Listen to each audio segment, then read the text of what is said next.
Hello everyone, myself Sonam. Welcome to my channel passion education by Raj academy. तो हमने last time जो topic किया था डिमांड शेड्यूल के बारे में किया था, जिसमें मैंने आपको इंडिविजुअल डिमांड शेड्यूल के बारे में तो बता दिया था। तो आज हम डिस्कस करेंगे मार्केट डिमांड शेड्यूल। लेकिन उससे पहले प्लीज़, अगर आपने मेरा चैनल सब्सक्राइब नहीं किया है so please subscribe my channel.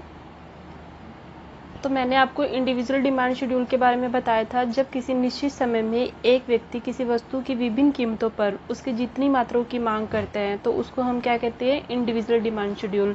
तो मार्केट डिमांड शेड्यूल क्या होता है, उसमें तो एक पर्सन मांग करता है ना। तो मार्केट में देखो अलग अलग तरह के पर्सन होते हैं, हर कोई मार्केट में जाता है, तो वहाँ पे अलग अलग पर्सन के द्वारा जो भी मांग की जाती है उस कमोडिटी की, तो उसको हम क्या कहते हैं, मार्केट डिमांड शेड्यूल। तो इसमें हम एग्जांपल लेंगे, जैसे फॉर एग्जांपल प्राइस, ये ए पर्सन है, ये बी पर्सन है और ये टोटल डिमांड ए और बी की। मान लो प्राइस पहले 1 था, तो जो ए की डिमांड थी वो थी 4 और बी की डिमांड थी 5। जैसे ही प्राइस 2 हुआ तो ए की डिमांड होगी 3 और बी की डिमांड होगी 4। जैसे ही प्राइस 3 हुआ तो ए की डिमांड होगी 2 और बी की डिमांड होगी 3। जैसे ही प्राइस 4 हुआ, ए की डिमांड होगी 1 और बी की डिमांड होगी 2। मतलब जैसे जैसे प्राइस बढ़ता गया वैसे वैसे डिमांड क्या होती गई, कम। अब ये तो ए पर्सन की डिमांड थी, ये बी पर्सन की डिमांड थी, ऐसे आप और भी पर्सन ले सकते हो, बट मैंने अभी आपको सिर्फ 2 एग्जांपल दिए। तो इसमें अब टोटल डिमांड कितनी है ए और बी की, 4 + 5 9, 3 + 4 7, 2 + 3 5 और 1 + 2 3। यानी कि टोटल डिमांड जो है ए और बी की, जब प्राइस 1 था तो टोटल डिमांड कितनी थी, 9 थी।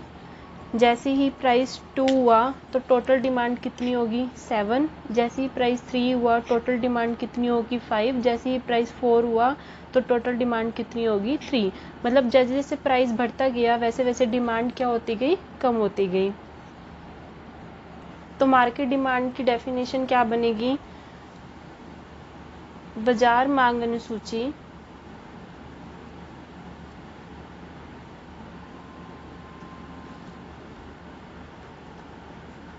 की परिभाषा किसी वस्तु की उन मात्राओं के रूप में दी जाती है, यानी कि क्वांटिटी, ये मात्रा क्या है, क्वांटिटी, जो ए और बी डिमांड कर रहे थे।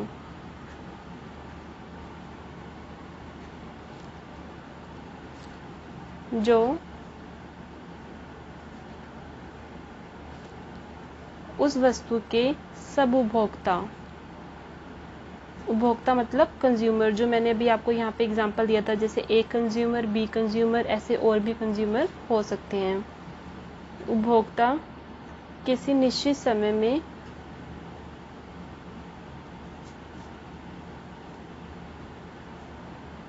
संभव कीमतों पर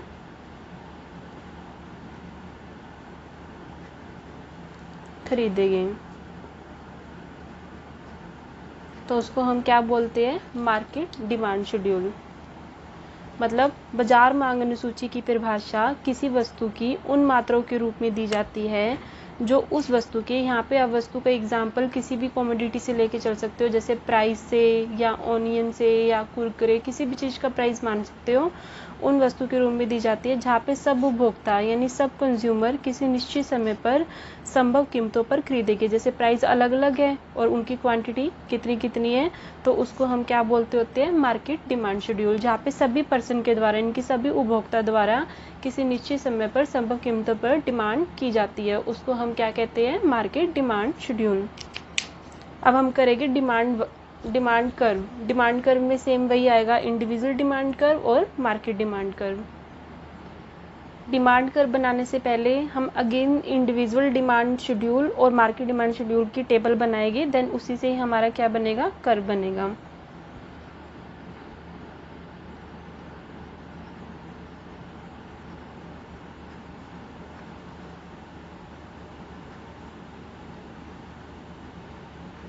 जैसे यहाँ पे हम कुछ भी एग्जांपल ले रहे हैं, price, quantity,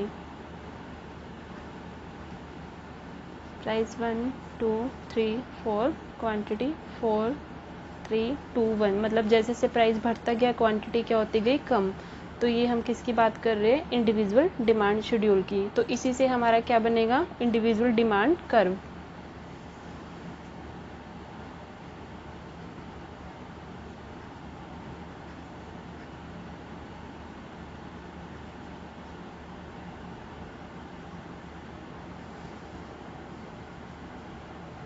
x axis, Y axis, यहाँ पे हम क्वांटिटी लेंगे नीचे,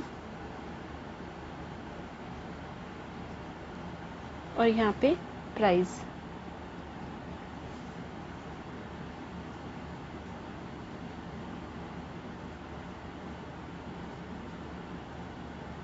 अब देखो, जब प्राइस 1 था तो क्वांटिटी कितनी थी, 4 थी।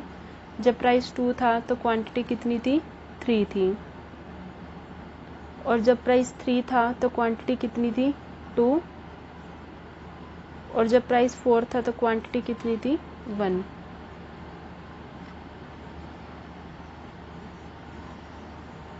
सेम ऐसे अच्छे से आप स्केल का यूज़ करके इसको बना लेना। तो ये हमारा क्या बन गया, demand curve.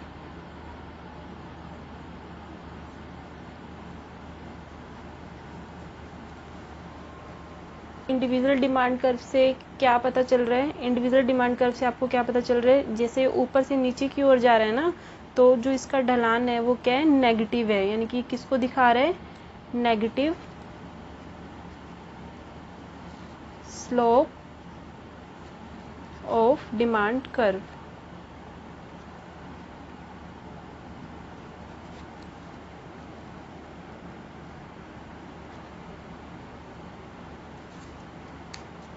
Negative slope of demand curve, क्योंकि जो इसका ढलान है वो ऊपर से किसकी ओर जा रहा है, नीचे की ओर। अब हम समझेंगे मार्केट डिमांड कर्व क्या होता है, लेकिन उससे पहले जो मैंने आपको एग्जांपल दिया था मार्केट डिमांड शेड्यूल का, उसकी हेल्प से हम मार्केट डिमांड कर्व को अच्छे से समझेंगे। तो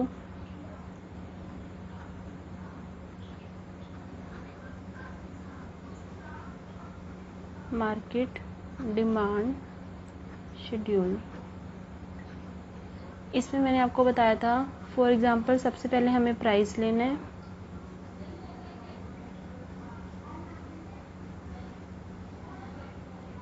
उसके बाद हमने यहाँ पे ली थी ए पर्सन की क्या मांग है, बी पर्सन की क्या मांग है, उसके बाद टोटल क्या मांग है ए और बी की, यानी कि टोटल डिमांड कितनी है ए और बी की।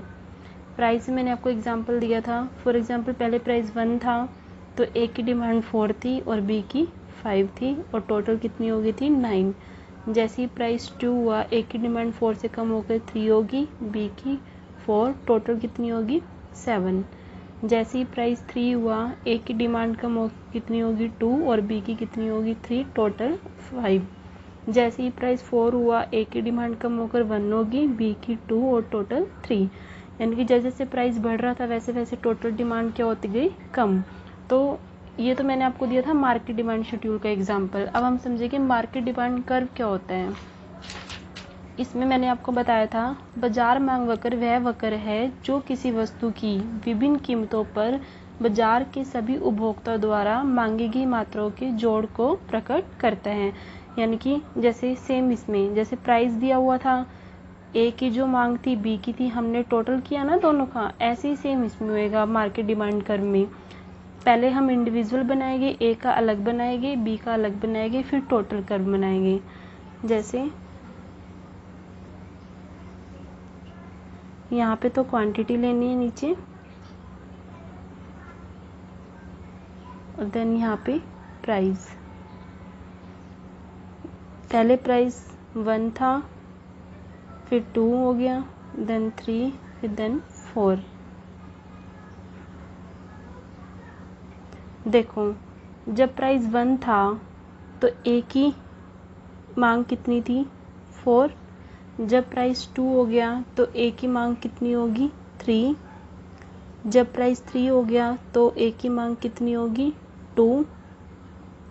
और जब प्राइस 4 हो गया तो ए की मांग कितनी होगी 1।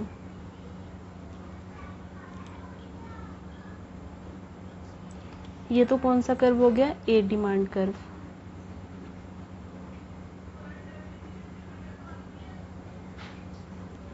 अब ऐसे ही सेम बी का बनाएंगे।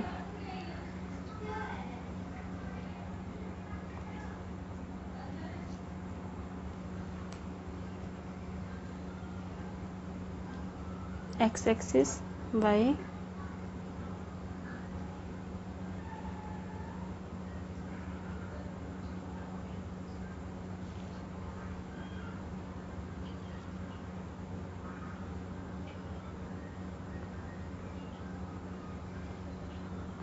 सेम यहाँ पे भी क्वांटिटी और यहाँ पे क्या लेगी, प्राइस।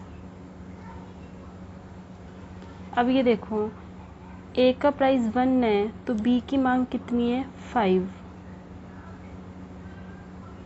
ए का प्राइस 2 है तो बी की मांग कितनी है 4। ए का प्राइस 3 है तो बी की मांग कितनी है 3।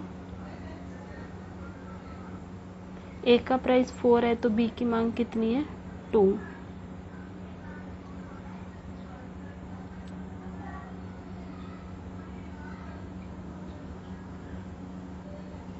तो ये किसका कर्व बन गया, बी डिमांड कर्व, यानी कि बी की क्या मांग है। अब बनाएंगे टोटल डिमांड कर्व। पहले ए डिमांड कर्व बनाया था, देन बी डिमांड कर्व बनाया, अब टोटल डिमांड कर्व।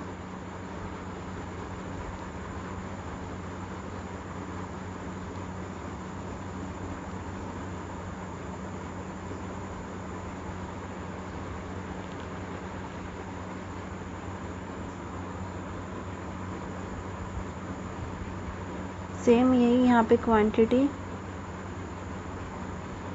यहाँ प्राइस, एक्स एक्सिस वाई।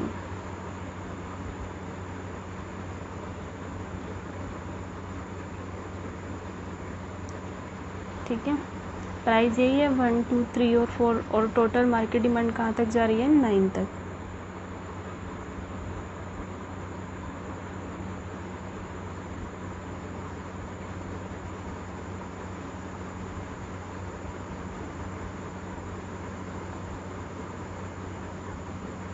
ये देखो जब पहले प्राइस 1 था तो टोटल मार्केट डिमांड कितनी थी 9।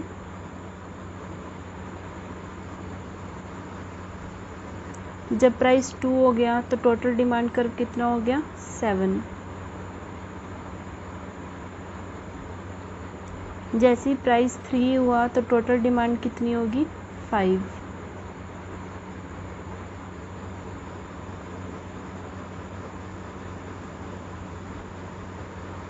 और जैसे ही प्राइस 4 हुआ तो टोटल डिमांड कितनी होगी 3।